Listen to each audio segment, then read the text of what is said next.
ओडिशा राज्य ड्राइवर महासंघर कार्यकारिणी बैठक कोदोला दंडेश्वर पीठ में अनुष्ठित होईछि। एथिरे राज्य नेतृवृंदक सह गंजाम जिलार 22 ब्लॉक नेतृवृंद योगदान देइथिले। ड्राइवर मानकर समस्या ताहार समाधान दिगरे आलोचना करने सह गंजाम जिले संगठन सुदृढ़ नहीं विस्तृत भाव आलोचना होइथिला।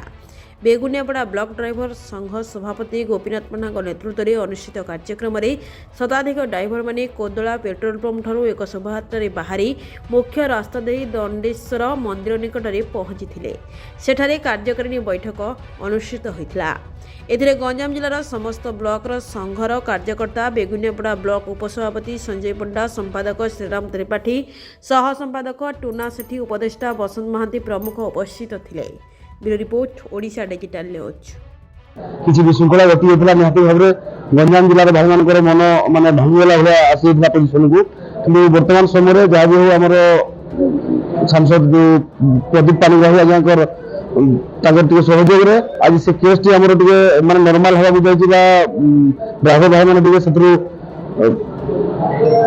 निहाती भाव समाधान बाट पाई तेणुक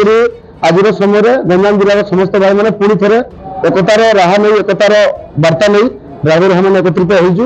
एवं आमर जो विभिन्न समस्या अच्छी समाधान करूँ और जिले में जहाँ किसी समस्या अच्छी समाधान करूँ और आगामी दिन पर ओडिशा ड्राइवर महासंघ जहाँ किसी प्रस्तुति रहिंद्र कुमार बण गंजाम जिला